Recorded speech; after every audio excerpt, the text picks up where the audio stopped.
Ada sebuah rahasia bernegara yang juga merupakan pelajaran di akademi dulu, yaitu bagaimana strategi bernegaranya Bapak Negara Indonesia, yaitu Bung Karno. Tentunya sebagai putra Indonesia, kalau di akademi dulu ada cerita sejarah yang membawa nama Indonesia, bangganya bukan main. Maklum, itu di negara seberang soalnya. Dalam hal keilmuan di akademi dulu, sekedar menginformasikan urusan Rothschild, ada lebih dari 10 jam pelajaran di kelas menjelaskannya. Misalnya, bagaimana mereka temurun mengendalikan kawin antar sepupu demi menjaga kemurnian turunan mereka dan menjaga harta mereka dalam sistem distribusi keuangan dan kendali sumber daya alam dunia. Jadi, ketika pelajaran bernegara dari banyak negara diajarkan, selain dari sisi who control the world dan how the world work, sampailah ke strategi bernegara Bung Karno. Dan ini keren sekali. Ceritanya kita sederhanakan.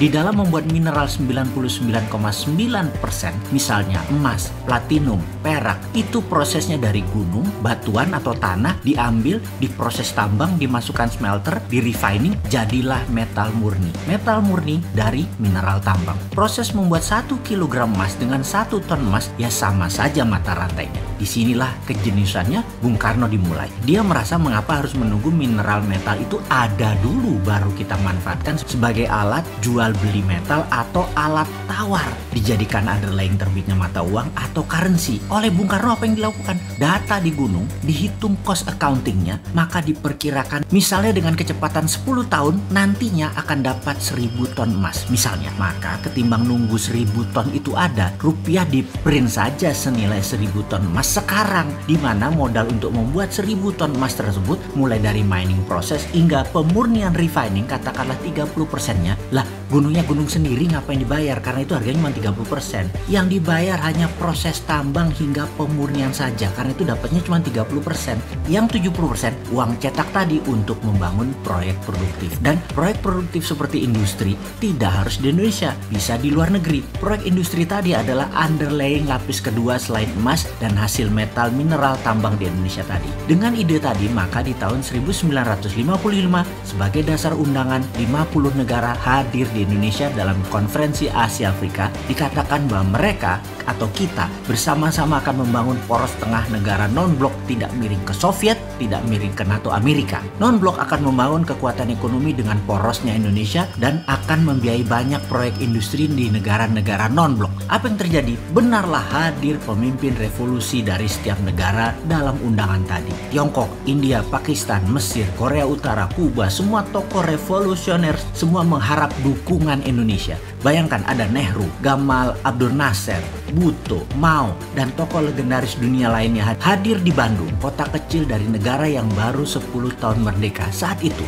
ide jenius Bung Karno mempesona dunia. Indonesia akan membiayai negara non-blok ekonominya tadi. Ternyata, Bung Karno hanya pemikir tunggal atau pemikir sendirian. Di dalam negeri, dirongrong kelompok-kelompok yang ingin berkuasa seperti kaum nasionalis, kaum sosialis, komunis, terus berada di sekeliling Bung Karno untuk dapat mempengaruhi kebijakan politik Bung Karno. Kaum Nasakom itu dirangkul oleh Bung Karno. Inilah yang membuat gonjang-ganjing politik nasional kala itu. Di dunia, kekuatan diplomasi dan manuver rupiah sebagai kekuatan ekonomi belum digarap sempurna. Geoekonomi belum tergarap cantik. Jadinya, beliau selesai dengan kudeta cantik di tahun 1966 yang selanjutnya sahabat tahu ceritanya. Pelajaran sejarah di akademi berhenti di cerita tersebut. Namun dunia tidak berhenti di situ. Tiongkok mengambil ide Bung Karno. Mereka tanpa jaminan sumber alam mineral metal berani melawan hegemoni negara superpower di tahun 90-an, di mana Amerika lagi fokus di Timur Tengah untuk mengambil energi minyak dan gas. Tiongkok printing renminbi berdasarkan industri dalam negeri. Dalam 20 tahun underlying mereka kuat dan mulailah ekspansi ke luar negeri, meminjamkan renminbi cetakan yang banyak ke negara luar